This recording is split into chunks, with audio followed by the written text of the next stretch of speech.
First at 4, in the hands of the jury. James Crumbley's big decision sends his trial into closing arguments and now deliberations. We're going to get you caught up on a really big day in court. Will Congress take your TikTok away? We are tracking a key vote on Capitol Hill and digging into what new legislation will mean for millions of users. And Kim is live on 313 Day. Hi, Kim. Hi, Karen. 313 Day feeling more like the 4th of July with sunshine and temperatures close to 70 degrees. We'll talk about the party going on downtown and the forecast for the weekend coming up. First, live from downtown Detroit, Local 4 News First at 4 starts now. Good afternoon. I'm Karen Drew. First at 4, the jury in the James Crumbley trial is deliberating right now. The father of the Oxford High School shooter is charged with involuntary manslaughter. Today, the prosecution rested. The defense called just one witness, and then closing arguments finished just before 2:45. Let's bring in Sean Lay. He's been in court all day throughout this entire trial. Joins us now live with the very latest. Sean.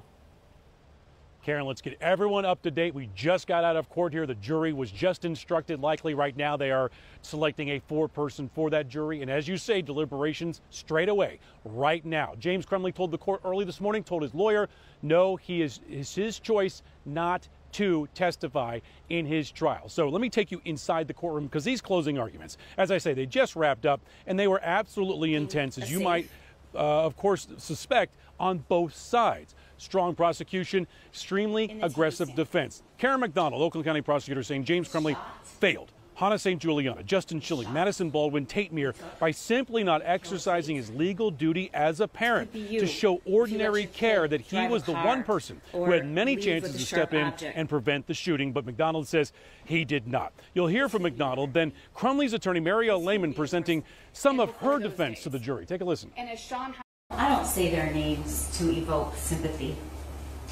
I say their names because they matter. They matter.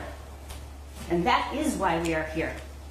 We are absolutely here about what happened in that school that day, because if James Crumbley had done even the smallest of things, like the 10-second cable lock, or gone home, or took responsibility for his kid who was in trouble, those kids wouldn't have been shot and killed in that school on that day. I have met my burden. He did not know he had to protect others from his son. He did not know he wasn't exercising ordinary care in the way he was storing his firearm because he didn't know that his son was planning what he was planning. He did not know that it was reasonably foreseeable that his son would commit these offenses. All right, back here live outside the courthouse again. The jury just starting its deliberations. And Karen, we're just starting our breakdown of these closing arguments. That is just scratching the surface. At 5 o'clock, I'm going to show you 2 lasting impressions that the jury saw. One was Marielle Lehman, attorney for James Crumbley, pointing out his headset because he's hard of hearing, linking it to a key piece of prosecution evidence that drew objections from Karen McDonald, Oakland County prosecutor. The lasting impression, also one of the last images the jury saw, was Karen McDonald taking the murder weapon herself and putting a cable lock on it. It took 10 seconds, and that was rather impactful as well. Also, reaction from Madison Baldwin's mother. I just spoke with her as well. That's coming up. Now, Sean, 3 jurors were dismissed per normal trial procedure. Tell us more on who was let go. So 15 jurors listened to all this testimony, and they have to get down to 12. So the judge, on a blind draw, she selects 3 jurors. All 3 were women in this case, and it's unclear what impact, if any, that could have inside that jury room. They listened to everything, and now they've been taken off the jury in another room, so they won't be voting. Now tell us about James Crumbley, his reactions today to the closings.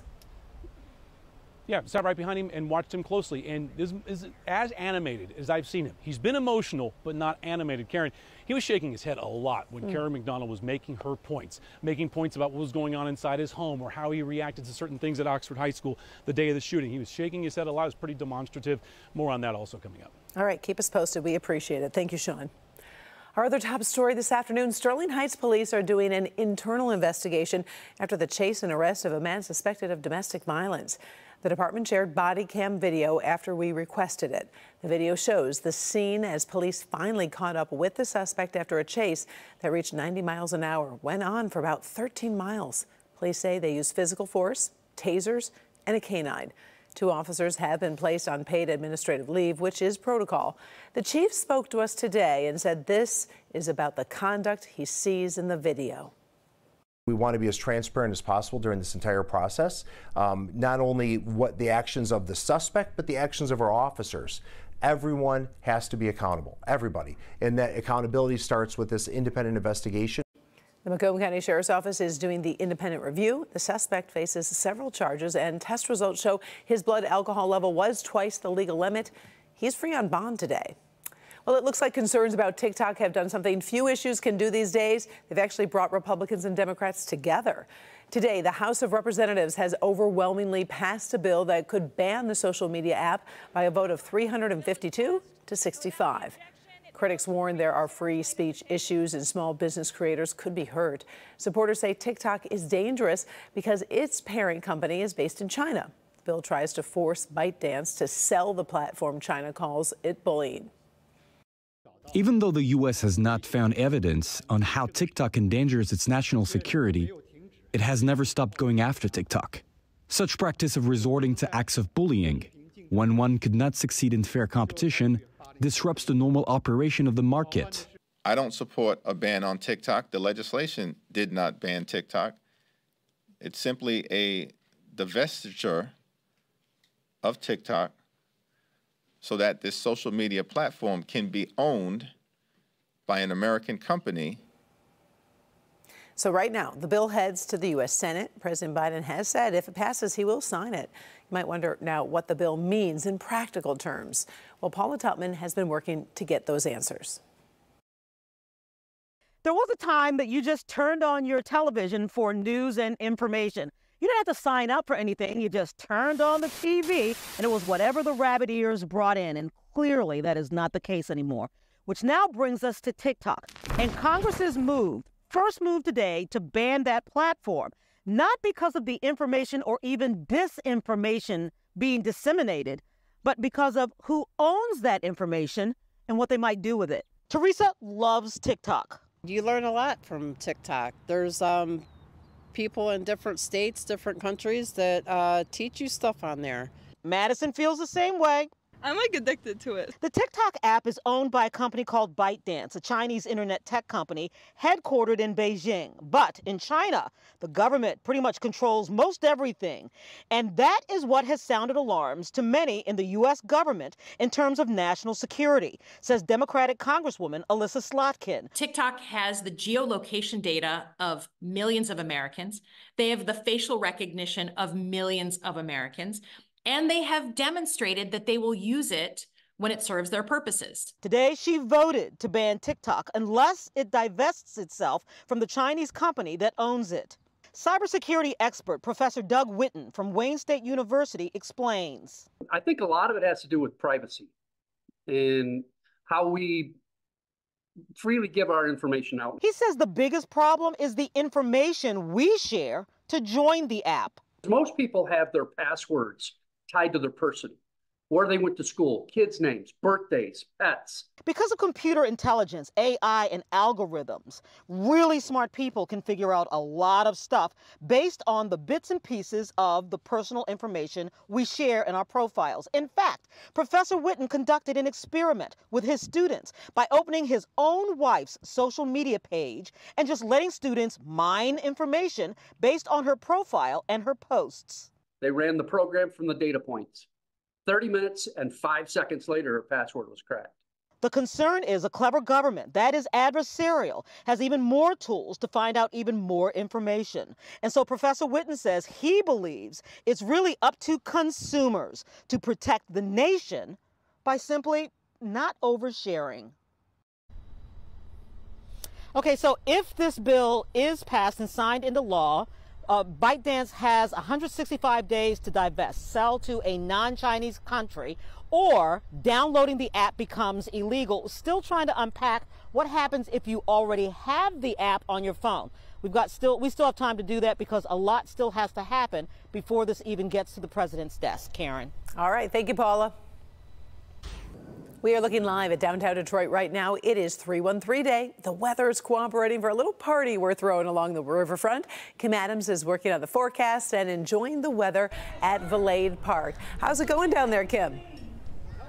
Oh, Karen, I mean, you should have taken the show on the road, the whole show, and come down here and been here out here as well, because it feels like a late spring, early summer day. In fact, the last time I was live down here was for the fireworks, and it was colder and it was raining. It's better today. So outside right now, we've got a lot of sunshine. It is just so pretty. Take a look at temps now in the upper 60s, close to 70 degrees. We did make it so far to 71 out at the airport, 68 in Howell, and upper 60s now in Adrian.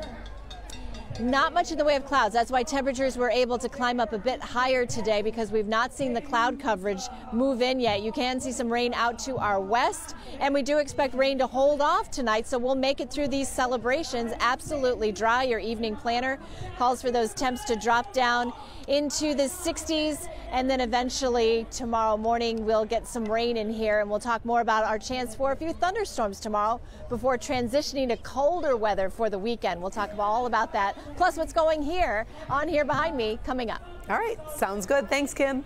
Well, it is only March 13th, but the 2024 general election is basically underway. Joe Biden and Donald Trump clinched the nominations for their respective parties last night. Both frontrunners won primaries in Georgia, Mississippi, and Washington. Biden celebrated with a post on X. He says the results are a call to action and is asking voters if they're ready to defend democracy. Trump calls the results a great victory and told his followers it's time to get to work to defeat Biden. Each candidate faces some challenges.